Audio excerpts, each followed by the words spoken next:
NTS CAT General Verbal Reasoning question related to analogies. Analogies के जो question है paper में 8 आते हैं जिसमें आपको पेयर ऑफ वर्ड्स गिवन होते हैं और उन पेयर ऑफ वर्ड्स के बिटवीन में एक स्पेसिफिक रिलेशन होता है and you have to find the same relation in between the given options. तो सबसे पहले यहाँ पे है quality and effect. Quality and effect में यहाँ जो सैम्पल एग्जाम्पल मैंने ली है वो ये है फ्रेजाइल एंड ब्रेक। ये दोनों पेयर है वर्ड्स के। फ्रेजाइल मीन्स फीबल, फेंट और वेरी वीक। ठीक है, तो कोई भी ऐसा ऑब्जेक्ट जो कि फ्रेजाइल होता है दैट इज इजीली ब्रेकेबल। तो बेसिकली इनके बिटवीन में क्वालिटी एंड इफेक्ट का रिलेशन है।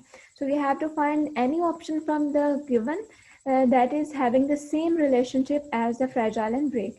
सो सबसे पहले invisible and see. Invisible mean you cannot see that, और सी है these are having the opposite relation है इनके बिटवीन में, ये नहीं हो सकता। नेक्स्ट है noxious and escape. Noxious mean unpleasant or unhappy, तो this is not the same relationship as having fragile and break. फिर next है erratic and control. Erratic mean unpredictable, that could not be predicted. So next is industrial and manufacture, इसमें भी वो relation नहीं है। Next is flammable and burn. ऐसी चीज़ जो कि फ्लैमेबल हो यानी इजी आसानी से आग पकड़ती हो तो वो इजीली बर्न हो जाती है। सो इट्स मीन फ्रेजाइल से रिलेटेड जो ऑप्शन है that is the correct option is option number E.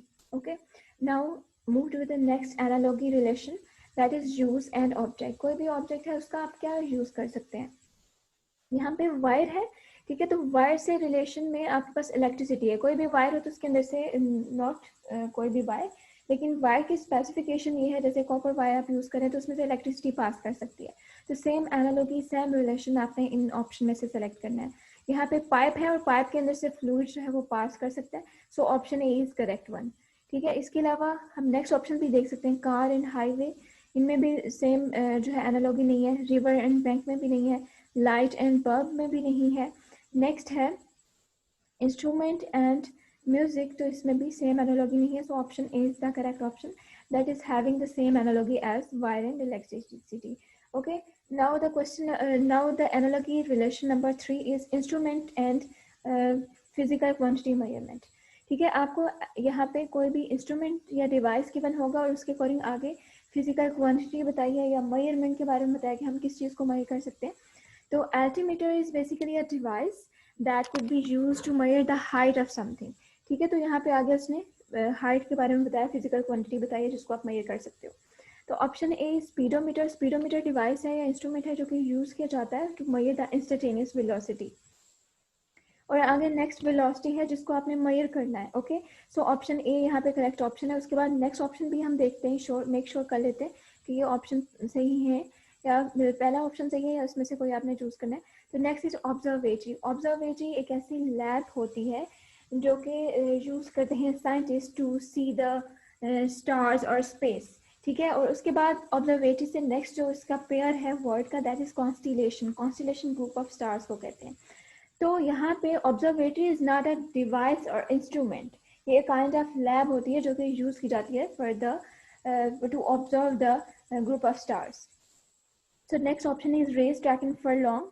Race track एक पैथ है और फॉर लॉन्ग जो है वो लेंथ है जो आपने पैथ की मेजर करने को कहते हैं। Next vessel and knots, this is not having the same analogy as this one. और इससे नेक्स्ट है metronome and tempo. Metronome basically एक डिवाइस है या इंस्ट्रूमेंट है जो कि म्यूजिकल म्यूजिशियंस यूज करते हैं टू मार्क द टाइम। ठीक है, और टेम्पो क्या है, basically speed of motion of activity, यानी टेम्पो में आप जो भी म्यूजिकल एक्टिविटी है उसकी स्पीड को मेजर कर रहे होते हैं। सो बेसिकली यहाँ पे डिवाइस आप टाइम वाला यूज कर रहे हैं और मेजरमेंट ऑफ वेलोसिटी की कर रहे हैं, तो this is not the possible. So ये ऑप्शन भी आपके पास इनकरेक्ट है। So option A is the correct analogy as altimeter and height. Okay, now move to the second relationship of the or another analogy that is work and style। ठीक है, यहाँ पे कोई भी एक वर्क होगा या फिर कोई भी वर्ब है तो उसके अकॉर्डिंग जो है वो क्या स्टाइल हो सकता है। वॉकिंग आपके पास है यानी चलना, और स्ट्रट। ठीक है, स्ट्रट मीन्स एरोगेंटली कोई भी वॉक कर रहा हो पर्सन, तो उसको हम स्ट्रट वॉकिंग कहते हैं। तो इसी के अकॉर्डिंग आपने एनालॉजी फाइंड करनी है। तो यहाँ पे है sweating and wrestling, this is not having the same relationship as this. उसके बाद हंटर एंड फायर है, फिर स्पीच एंड स्टैग है। सो ये ऑप्शन तो करेक्ट नहीं है। ऑप्शन डी की तरफ चलते हैं। ऑप्शन डी में है स्टैमर एंड टॉक। स्टैमर का मतलब है कोई भी पर्सन जो कि जिसको हकलाने की आदत, mean he is speaking with pause, तो उसको हम स्टैमर कहते हैं। So stammer is style of talk. तो यहाँ पे नॉट द स्टाइल, और you can say that stammer और walk, talk, they are having the same analogy as the strut and walking. So option D is the correct option. Now move toward the fifth analogy relationship, that is word to word. ठीक है, इसमें यानी to word जो है वो pair of word जो है वो सेम फील्ड से बिलोंग करते हैं। ठीक है, यहाँ पे प्रिम्प्ट है एंड प्रेसिडेंस है। बेसिकली ये दोनों वर्ड, अगर आपने कंप्यूटर पढ़ा होगा तो आपको पता होगा दोनों वर्ड कंप्यूटर में यूज़ किए जाते हैं। प्रेसिडेंस यूज़ किया जाता है ऑर्डर के लिए। ठीक है, यानी जो भी आपके पास अरिथमेटिक ऑपरेटर्स होते हैं, प्लस माइनस डिवीजन मल्टीप्लिकेशन, उसकी प्रेसिडेंस क्या है, यानी कौन सा ऑपरेटर पहले इवेलुएट किया जाता है, प्लस का, माइनस का या पैरेंथेसिस। आप हमेशा पैरेंथेसिस को पहले सॉल्व करते हैं, यानी ब्रैकेट्स जो होती हैं, उसके बाद प्लस माइनस मल्टीप्लिकेशन डिवीजन से। तो ये बेसिकली प्रेसिडेंस कंप्यूटर का वर्ड है। ठीक है, सिमिलरली आपके पास प्रिम्प्ट है। प्रिम्प्टिव एंड नॉन प्रिम्प्टिव वहाँ पे कमांड होती है। प्रिम्प्ट का मतलब होता है स्पॉन्टेनियस कमांड, ऐसा, या फिर प्रिम्प्ट आपके पास कोई भी टास्क हो जो फौरन से एग्जीक्यूट हो जाता है, तो बेसिकली ये कंप्यूटर की कमांड है। तो दोनों में क्या ये एनालॉजी है, they are belonging to same field. ठीक है, सिमिलरली आपके पास इसके ऑप्शन है डिसेंबल एंड डिप्लोमेसी। पहला ऑप्शन है dissemble mean disguise. Prized mean कोई भी ऐसा पर्सन जो है वो एक मीटिंग में है या गैदरिंग में है, तो उसकी एक अथॉरिटी है उसके पास, तो ये बेसिकली पॉलिटिक्स का वर्ड है।